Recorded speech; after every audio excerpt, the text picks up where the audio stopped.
Two wheeler ಆದ್ರೆ ಬಿದ್ ಕಲಿಬಹುದು, four wheeler ಆದ್ರೆ ಬಿದ್ ಕಲಿಯಕ್ಕಾಗುತ್ತಾ? ಗುದ್ದೆ ಕಲಿಯೋದು. ಗುದ್ ಕಲಿದ್ ಬಿಡ್ತಾರೆ. ನಾನು ಇಲ್ಲ ಟೀಚರ್ ಇಲ್ಲ ಅಂದ್ರೆ ಡೈರೆಕ್ಟ್ ಟೀಚರ್ ಹಾಸ್ಪಿಟಲ್ ಅಲ್ಲಿ. ಈ ವಿಡಿಯೋ ಪ್ರತಿ ಪೇರೆಂಟ್ಸ್ಗೆ ತಮ್ಮ ಮಕ್ಕಳು ಎಜುಕೇಶನ್ಗೆ ಎಷ್ಟು ಇಂಪಾರ್ಟೆನ್ಸ್ ಕೊಡ್ತಿರೋ ಅದಕ್ಕೂ ಡಬಲ್ ಎಕ್ಸ್ಟ್ರಾ ಆಕ್ಟಿವಿಟೀಸ್ ಮೇಲೆ ಕೊಡಬೇಕು. ಬೇರೆ ಮಕ್ಕಳು 98 ತೆಗೆದ್ರು 99 ತೆಗೆದ್ರು ಅಂತ ಎಷ್ಟು ಟೆನ್ಷನ್ ತಗೋತಿರೋ, ನನ್ನ ಮಕ್ಕಳು ಎಜುಕೇಶನ್ ಬಿಟ್ಟು ಬೇರೆ ಏನೋ ಆಕ್ಟಿವಿಟೀಸ್ ಅಲ್ಲಿ ಇಲ್ವಲ್ಲ ಅಂತ ನೀವಿನ್ನೂ ಜಾಸ್ತಿ ಟೆನ್ಷನ್ ಆಗ್ಬೇಕು. ಬಿಡ್ರಿ, ನನ್ನ ಮಕ್ಕಳು ಸೈನ್ಸ್ ತಗೊಂಡಿದ್ದಾರೆ, ಇವತ್ತು ಡಾಕ್ಟರ್ ಇಂಜಿನಿಯರಿಂಗ್ ಆಗ್ಲಿಲ್ಲ ಅಂದ್ರೆ ಬೇರೆದಕ್ಕೆ ಜಂಪ್ ಆಗ್ಬೋದು ಅಂತ ಹೆಂಗ್ ಅನ್ಕೊಂತೀರೋ, ಅದೇ ತರನೇ ತಮ್ಮ ಮಕ್ಕಳಿಗೆ ಬೇರೆ ಬೇರೆ ಆಪ್ಷನ್ಸ್ ಇಟ್ಕೊಳಕ್ ಬಿಡಿ. ಎಜುಕೇಶನ್ ಅಲ್ಲಿ ಎಷ್ಟು ಆಪ್ಷನ್ಸ್ ಇದೆಯೋ ಅದಕ್ಕೂ ಡಬಲ್ ಎಕ್ಸ್ಟ್ರಾ ಆಕ್ಟಿವಿಟೀಸ್ ಅಲ್ಲಿ ಇದೆ. ಎಜುಕೇಶನ್ ಇಸ್ ಮ್ಯಾಂಡೇಟರಿ, ಆದ್ರೆ ಎಕ್ಸ್ಟ್ರಾ ಆಕ್ಟಿವಿಟೀಸ್ ಕೂಡ necessary. So let them choose what they want to be. ಅವ್ರೇನಾಗ್ಬೇಕು ಅವ್ರನ್ನೇ ಚೂಸ್ ಮಾಡೋಕ್ ಬಿಡಿ. ಒಳ್ಳೆ ಲೈಫ್ ಮೋಟಿವೇಶನ್ ಕೊಟ್ಟೆ. ನನ್ನ ಲೈಫೇ ಪ್ರಾಣ ಹೋಗಂಗೈತಿ ಇವತ್ತು. ನಮ್ಮ ಅಕ್ಕ ಕಾರ್ ಓಡಿಸ್ತಾವಳೆ, ಮರ್ತೋಗಿದ್ಯಾ? ನೆನ್ಪೈತಾ? ಆಗೋ ಆಲೆ ಬಿಡ್ತಿದ್ಯಾ? ಗುಂಡಿ ಗಿಂಡಿ ನೋಡ್ಕೊಬೇಕಪ್ಪ ನಾನು. ಗೈಸ್, ನಿಮ್ಮನೇಲೂ ನಿಮ್ಮ ಅಕ್ಕ, ಅಣ್ಣ, ತಮ್ಮ, ತಂಗಿ ಯಾರಾದ್ರೂ ಎಲ್ಬೋಲ್ಡ್ ಇದ್ರೆ ಅವ್ರಿಗೆ ಶೇರ್ ಮಾಡಿ ವಿಡಿಯೋನ. ಪ್ರಾಣ ಎಷ್ಟು ಇಂಪಾರ್ಟೆಂಟ್, ನಮಗೆ ಎಷ್ಟು ಹಿಡಿದು ಕೂತಿರ್ತೀವಿ ಅಂತ ನಮಗ್ ಮಾತ್ರ ಗೊತ್ತು. ಚಲೋ, ರಿವರ್ಸ್ ಏನ್ ಬೇಡ, ಫಸ್ಟ್ ಗೇರ್ಗೆ ಹಾಕು, ಫುಲ್ ರೈಟ್ ಹೊಡಿ.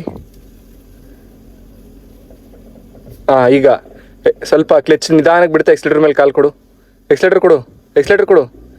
ಹಿಂದಕ್ಕೆ ಬಿಡಬಾರ್ದು ಮಂಗನ ನೀನು.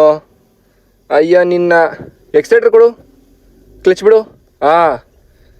ಅದಕ್ಕೆ ಮೇಷ್ಟ್ರ ಮಾತು ಕೇಳಬೇಕು ನೀನು ಅವಾಗವಾಗ. ಸ್ವಲ್ಪ ರೈಟು, ಬಾ ಲೆಫ್ಟು, ನಡಿ ಸೀದಾ ನಡಿ. ಬೇರೆ ವಿಚಾರದಲ್ಲಿ ನಿಮ್ಮ ಅಕ್ಕಂದಿರಿಗೆ ಎಲ್ಲಾರ್ಗು ಕಿರ್ಚಾಡಕ್ಕೆ, ಕೂಗಾಡಕ್ಕೆ, ತಿನ್ನಕ್ಕೆ, ತರ್ಸ್ಕೊಳಕ್ಕೆ, ಕಿರ್ಚಾಡಕ್ಕೆ ಎಲ್ಲ ಗೊತ್ತಿರುತ್ತೆ. ಬೇರೆ ಟೈಮು ಅವ್ರಿಗೇನು ಗೊತ್ತಿರಲ್ಲ, ಹೊಸ ವಿಷಯ ಕಲ್ತ್ಕೊಂತಿರ್ತಾರೆ. ಅದ್ರಲ್ಲಿ ಮಾತ್ರ ಫುಲ್ ಗಾಬರಿ, ಏನು ಗೊತ್ತೇ ಇಲ್ಲ, ಅಯ್ಯೋ ಅನ್ನೋ ತರ. ಎಂತ ಅಕ್ಕದಿರಿ ಇರ್ತಾರೆ ಅಂದ್ರೆ.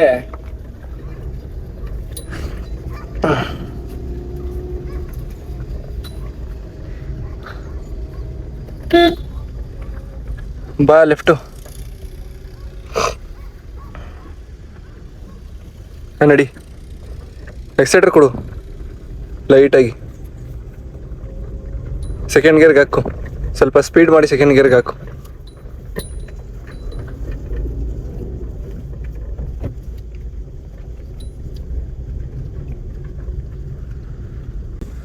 ಅಲ್ಲ, ಅಂಕಲ್ ಗುದ್ದಿದ್ದೀಯ, ಆಮೇಲೆ ಅಂಕಲ್ಗೆ ಗುದ್ದಿ ಕಲ್ ಮೇಲೆ ಹತ್ತಿಸಿ, ಆಮೇಲೆ ನಮ್ಮ ಪ್ರಾಣ ತೆಗ್ದಿರ, ಅವ್ರ ಪ್ರಾಣ ತೆಗ್ದಿ. ಇದೇ ಕಾರಲ್ಲೇ ಅಷ್ಟೇ. ಇಲ್ಲಿ ಗೈಸ್, ಇದೇ ಕಾರಲ್ಲೇ ಗುದ್ದಿ ಅವ್ರನ್ನು ಇದೇ ಕಾರಲ್ಲೇ ಹಾಕೊಂಡು ತಿರ್ಗಾ ರೋಡಲ್ಲಿ ಇನ್ನೊಂದೆರಡು ಗಾಡಿಗಳು ಗುದ್ದಿ, ಅದಾದ್ಮೇಲೆ ಅಲ್ಲೊಂದಿಬ್ರು ನಾವು ಕಾರ್ಗೆ ಹಾಕೊಂಡು, ಆಮೇಲೆ ಆಂಬುಲೆನ್ಸ್ ಬದಲು ನಮ್ ಕಾರೇ ಆಂಬುಲೆನ್ಸ್ ಆಗ್ಬೇಕಿಂತರದ್ದೆಲ್ಲ. ಹೊಸ ಇದು UP ಸೈಡು, ಆ ಸೈಡ್ ನೋಡ್ತಾ ಇರ್ತೀವಿ, ನಾರ್ತ್ ಸೈಡ್ ಆಕ್ಸಿಡೆಂಟ್ಗಳು, ಡೆಡ್ಲಿ ಆಕ್ಸಿಡೆಂಟ್ಗಳು ಇಲ್ಲ. ಇಲ್ಲಿ ನಾವಿರೋ ಜಾಗದಲ್ಲಿ ನೋಡ್ಬೇಕಷ್ಟೇ. ನೀನೇನಾದ್ರೂ ಹೈವೇಗೆ ಕಾರ್ ಕೊಟ್ಬಿಟ್ರೆ ನಿನಗೆ ಒಬ್ಬ ಡ್ರೈವರ್ ಒಂದೇ ಇಲ್ಲ, ಅವ್ನ್ ಬಿದ್ದು ಕಲ್ತಿರ್ತಾನೆ, ಇಲ್ಲ ಇನ್ನೊಬ್ರನ್ನ ಬೀಳ್ಸ್ ಕಲ್ತಿರ್ತಾನೆ. ಎದ್ರಲ್ಲಿ ಒಂದು ಆಗ್ಲೇಬೇಕು. ಬೀಳ್ಸ್ ಕಲಿಯೋದು ಬೇರೆ, ಬಿದ್ ಕಲ್ತದ್ ಬೇರೆ. ಬೇರೆಯವ್ರ ಗುದ್ದಿ ಬೇರೆಯವ್ರ ಪ್ರಾಣ ತಿಂದು ಟೂ ವೀಲರ್ ಆದ್ರೆ ಬಿದ್ ಕಲಿಬಹುದು, ಫೋರ್ ವೀಲರ್ ಆದ್ರೆ ಬಿದ್ ಕಲಿಯಕ್ಕಾಗುತ್ತಾ? ಗುದ್ದೆ ಗುದ್ ಕಲಿದ್ ಬಿಡ್ತಾರೆ, ಗುದ್ ಕಲಿಬೇಕಂತೆ. ನಾನು ಸಿವಿಲ್ ಡಿಫೆನ್ಸ್ ಡ್ಯೂಟಿಗೆ ಹೋದಾಗ ನ್ಯೂ ಇಯರ್ ಟೈಮ್ ಅಲ್ಲಿ ಹೇಳಿದ್ನಲ್ಲ, ನೀವುಗಳು ಕುಡ್ದು ಹಾಳಾಗದಲ್ದಿರ, ಬೇರೆ ನೀವು ಕುಡ್ದಿ ವೀಲಿಂಗ್ ಹೊಡ್ಕೊಂಡು ಸ್ಪೀಡಾಗಿ ಹೋಗಿ ನಿಮ್ ಪ್ರಾಣ ಹೋಗಿಸ್ಕೊಳ್ದಿರಾ, ಬೇರೆಯವ್ರ ಪ್ರಾಣ ಯಾಕೆ ಹೋಗಿಸ್ಕೊಂತೀರಾ? ಹೋಗಿಸ್ಕೊಂಡಂಗಿದ್ರೆ ನಿಮ್ ಪ್ರಾಣ ಹೋಗಿಸ್ಕೊಳ್ಳಿ ಅಂತ ಹೇಳಿದ್ನಲ್ಲ, ಹಂಗೆ ನಾವು ಕಲಿಬೇಕಾದ್ರೆ ನಮ್ಗ್ ತೊಂದ್ರೆ ಮಾಡ್ಕೊಬೇಕು, ಬೇರೆಯವ್ರಿಗೆ ಯಾಕೆ ತೊಂದ್ರೆ ಮಾಡ್ಬೇಕು? ಸ್ಲೋ ಮಾಡು, ನಿಲ್ಸು, ಫಸ್ಟ್ ಗೇರ್ಗೆ ಹಾಕು. ನಿಲ್ಸು ಅಂದಿದ ತಕ್ಷಣ ಆ ಟಪ್ಪನಂಗ್ ಹೊಡಿಯೋದಲ್ಲ ಬ್ರೇಕ್ನ. ನಡಿ ಇವಾಗ, ಲೆಫ್ಟ್ ಅಲ್ಲೇ ಇರೋ ನೀನು. ನಡಿ, ಎಕ್ಸಿಲೇಟರ್ ಕೊಡು, 140 ಹೋಗು. ಸೆಕೆಂಡ್ ಗೇರ್ಗೆ ಹಾಕಿ ಇವಾಗ.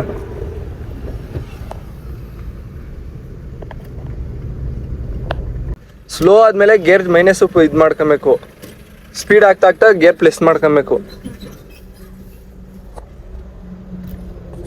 ಗುದ್ದು ಗುದ್ದು ಗುದ್ದು ಗುದ್ದು. ನಿಜವಾಗ್ಲೂ ಗುದ್ದಿದ್ದಿ ಆಮೇಲೆ ಕಾಮಿಡಿ ಮಾಡಿದೆ. ಇದ್ರಾಗ ನಮ್ಮ ಅಪ್ಪನ ಹೆಸರಲ್ಲಿ ಐತೆ, ನನ್ನೇನ್ ಕರಿಯಲ್ಲ ತಾನೆ. ಅಲ್ಲ ಗುದ್ದೋರು ಇರ್ಬೇಕು. ಹೌದಾ? ಹಾ ಗುದ್ದೋರು ಇರ್ಬೇಕು, ಓನರ್ ಇರ್ಬೇಕು. ಸ್ಲೋ ಮಾಡು. ಹಂಗೆ ಹಾಕು ಬಿಡು. ಅಂತೂ ಇಂತೂ ಫೈನಲಿ ಜೀವಂತವಾಗಿ ಬಂದಿದೀವಿ. ಅಂದ್ರೆ ನೀನ್ ಒಳ್ಳೆ ಟೀಚರ್ ಅಂತ ನಾನ್ ತಪ್ಪು ಮಾಡಿ. ನಾನು ಒಳ್ಳೆ ಟೀಚರ್, ಅದಕ್ಕೆ ಕರೆಕ್ಟ್ ಆಗಿ ಬಂದಿರೋದು. ನಾನಿಲ್ಲ ಟೀಚರ್ ಇಲ್ಲ ಅಂದ್ರೆ ಡೈರೆಕ್ಟ್ ಟೀಚರ್ ಹಾಸ್ಪಿಟಲ್ ಅಲ್ಲಿ.